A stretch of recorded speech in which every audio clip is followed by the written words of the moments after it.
Imagine this. You're out on the open road enjoying your motorcycle when something goes wrong. A crash happens.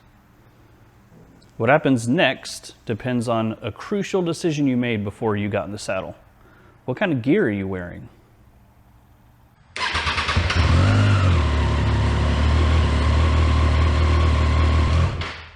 So I went back and forth in my mind about making this video because what gear you choose to ride in is a very personal decision.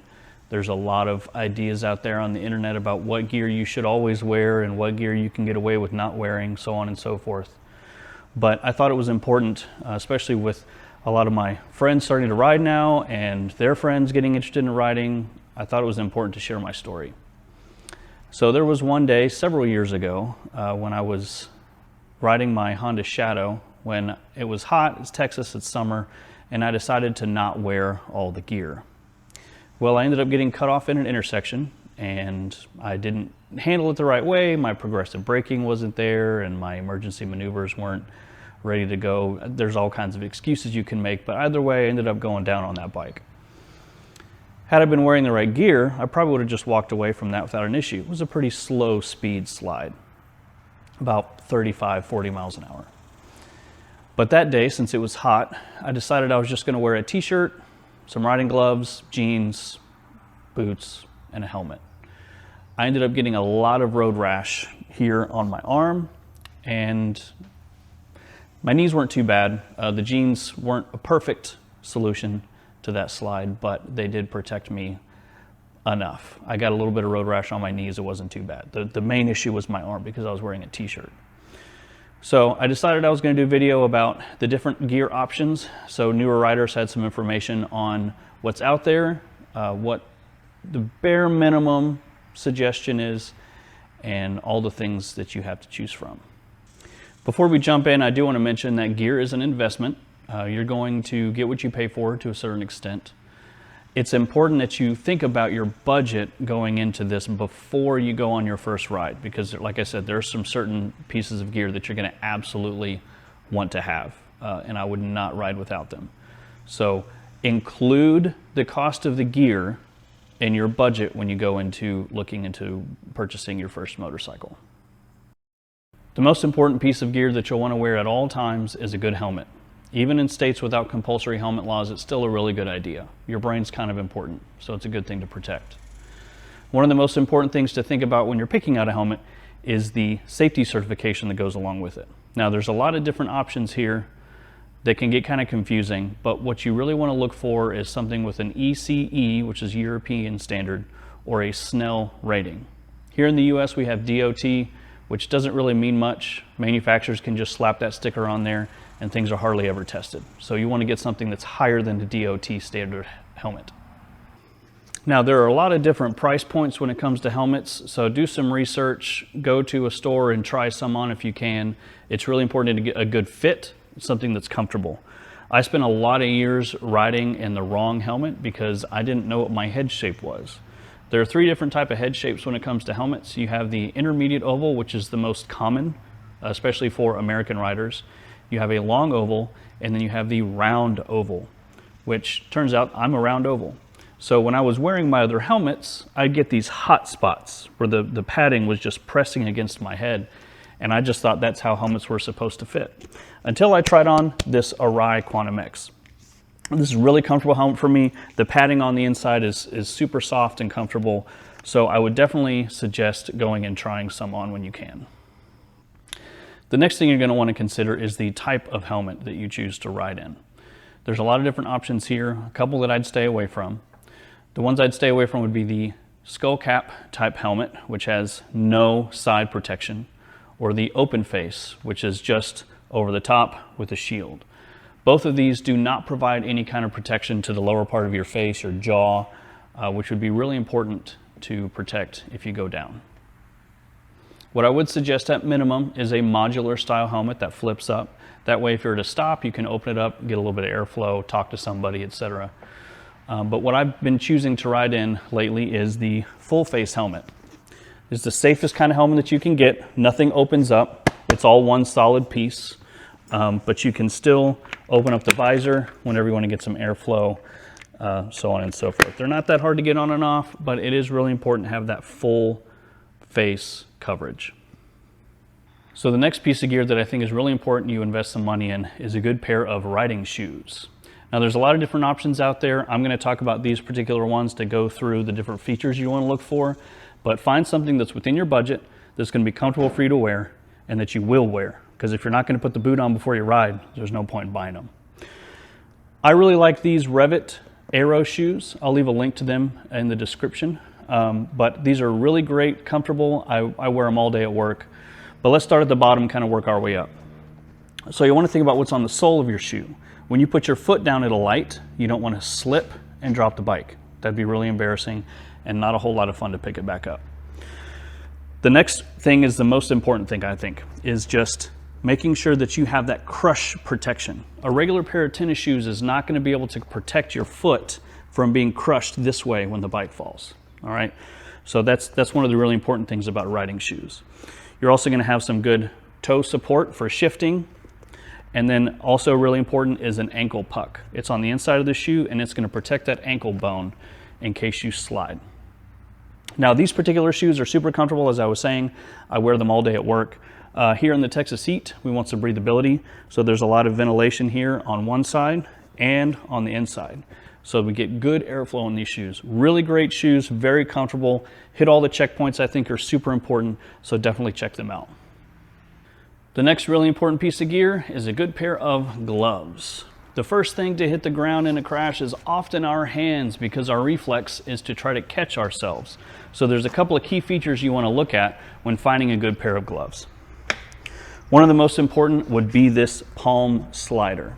When your hand catches, if that pavement or wherever you're riding grips your skin, it's going to catch and you could flip and break your wrist, and that would not be a good thing. What the palm slider does is gives the ground another option than your skin to slide across the pavement so it doesn't catch and twist. So that's the super, super important thing about gloves. Next, you're gonna want some good knuckle protection. If you've ever had a rock hit your hand at 70 miles an hour, it's not pleasant. So some really good knuckle protection is super important. Fitment is the next thing. You want them to be tight, but not so tight that you can't move freely. A lot of gloves are going to have a natural curve to them to help with staying relaxed with your hands over the bars. After that, it just comes down to personal preference. Here in Texas, it's hot. I like a lot of ventilation across my hands. It helps to cool everything down. So these are the Joe Rocket gloves, and I'll leave a link to them in the description also. They're super comfortable and they're affordable. They're not that expensive. I think these are listed about $50 right now. So super affordable, but a very good option. They've got the palm slider, they've got the knuckle protection, tons of ventilation, really good option. In the cold or the wet, you want something that doesn't have all that ventilation. This is another really good, comfortable pair of gloves. It's got a liner on the inside to keep things warm, and they're waterproof. So if I get caught in the rain, not that big of a deal. They are too hot to wear in the summer though. Again, a slider. This one happens to be leather, and that knuckle protection, super important. Another option is the full-length gauntlet style glove, which goes over the jacket. I do have a pair, but I let Jing borrow them, so I don't have them with me right now. But that's another really good option, especially in the cold or the wet. If you want to get really fancy, a lot of the gloves nowadays have a pad on the index finger and the thumb to help with your touchscreen on your phone. So look out for that too. Number 4, a jacket, your second skin. This would have prevented my road rash had I been wearing one when I went down on my cruiser. Now there's a lot of different options for us to talk through. I'm gonna try to do it briefly. The first thing you need to decide is what type of weather you're gonna be riding in, because that's gonna dictate your jacket. If it's cold, mesh wouldn't work. But right now in summer, in Texas, it's hot. So I always ride with this mesh jacket. Now, like I said, it gets hot. It's really easy to make the decision of, oh, I'm not gonna wear a jacket. I'm just gonna bake on the inside of it. Trust me, it's worth it. Wear the jacket. Find a nice breathable mesh jacket that's comfortable that you're gonna wear. This is the Climb Induction. I did a video on this before. Really, really like this jacket. It is pricey, it is an investment, but it's definitely worth it. Some things you wanna look for in your mesh jacket. Large panels in the back and on the front will promote a lot of airflow across your body. This one also has a lot of airflow underneath the arms, which is an area where you collect a lot of heat. On this particular jacket, one of the things I like about it are the little bits of highlighter yellow. It's really good to be visible if you're wearing all black all the time. Other riders aren't going to, or the drivers aren't going to see you sometimes, and it could turn into a bad situation. So a little bit of high vis yellow goes a long way. If you don't live in Texas or you're going to be riding all year round, then it would be a good idea to have something more along the lines of a 3-season jacket. This is a 3-season adventure jacket. It does have all of the mesh in it, so I can wear it during summer. It doesn't have as much mesh as the induction, which is why I prefer to wear that one over the summer. But if the weather's going to be changing on me constantly, then this is a good option too. This has an inner liner that is that puffy jacket type material, so it stays really warm. And the liner is easy to move in and out, so this is a solid 3-season jacket. When it's really cold outside, leather is a great option. Leather is extremely warm, and it is one of the best things that you can wear when it comes to abrasion. But it is hot, so I would not suggest wearing a full leather jacket in the heat of the summer. One of the things I really like about this one is, one, it's super comfortable.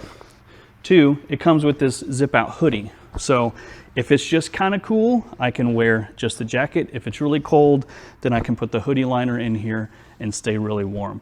I've ridden probably down in the high 30 degrees Fahrenheit, so not quite freezing, but pretty cold, wearing this and been totally fine. So really good option. I'll leave a link to this in the description.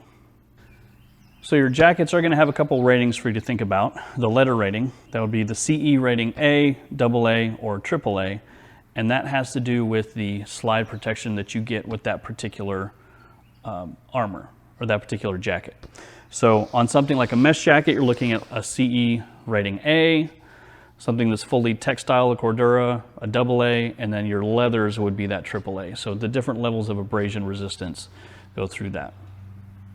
The next rating you're going to see would be the CE level 1, level 2, etc. And that has to do with the armor that's in there and what kind of impact protection that you have. CE level 1 is the lowest, level 2, and goes up from there.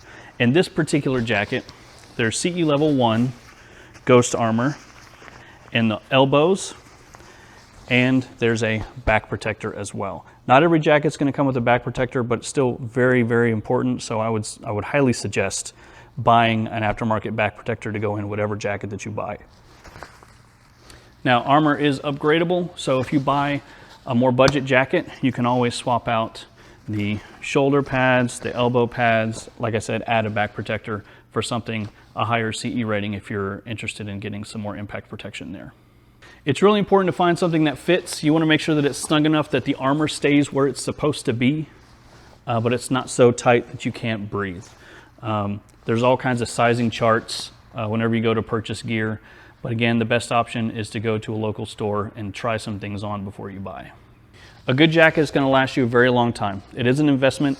This particular jacket, the Climb Induction, is kind of expensive, but I'm going to have this for a very long time. Very good quality.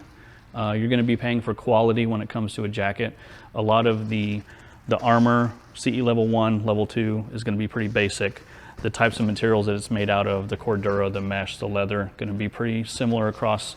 But the fit and finish, the zippers, how well it all fits together, the measurements of it are going to be a little bit more what you pay for with the jacket. And last on our list are pants. Just like with the jackets, you have a lot of options here with different materials. You have mesh pants, textile Cordura pants, leather pants, over pants. The difference here is that another option are riding jeans. So these look like regular jeans on the outside, but on the inside they're lined with Kevlar. A lot of them also come with knee armor, hip armor. So that's another really good option if you don't want to wear the full riding gear. Again, the pants are going to have your CE ratings when it comes to slide protection and armor impact protection. So definitely take a look at the stats of the jeans that you're going to buy. Again, it's really important to make sure that the fit is good so that the armor stays in the right place. I kind of have a short inseam, so it's difficult for me to find pants that have the knee armor that stay in the right place. They want to go down my shin. But a lot of those Pants have adjustable pockets on the inside so that you can adjust where that armor sits. Again, good idea to go to the store, try a few things on, and see what's going to fit. But look for that adjustability. That's going to go a long way in making it comfortable for you to wear. If you want to get really fancy, if you buy the same jacket and pants, sometimes they have a zipper connection in the back that can connect the two so they don't come apart in a slide. So to recap, that's the order that I would suggest buying your gear, making sure that you have it available to you: helmet, boots, gloves, jacket, and then pants. It's up to each rider to decide about how much gear they're going to wear. It's important that you buy the best gear that you can afford. Like I said, you get what you pay for in a lot of options here. So get the best thing that you can afford, especially when it comes to things like a helmet, because if something goes wrong there and you're in an accident and it doesn't protect your head, you could be in rough shape. An acronym you may see online is ATGAT, which means all the gear all the time. Some people subscribe to that. I find it easier to wear most of the gear all of the time. I'm not always in a full pair of pants, but I'll have some jeans or riding jeans on at the bare minimum. Never ride in shorts or sandals or anything like that. That's just asking for problems. Even if you don't crash, there's a lot of stuff on the road. Cars kick stuff up at you. And if you get a rock to the shin or the foot at 70 miles an hour and you don't have any protection on, it's going to be very painful. And you might actually have to pick that rock out. So that stuff can move pretty quick. It's important to ride with the right gear all the time, even if you don't use all of it. Let me know in the comments what your essential piece of gear is. What can you not ride without? What's your favorite piece of gear? I'd be interested to know. And then if you like this video, please do me a favor, hit that like button. It really helps me out and helps the algorithm know that you like my videos. Thanks for watching. Gear up, keep the shiny side up. See you on the next video.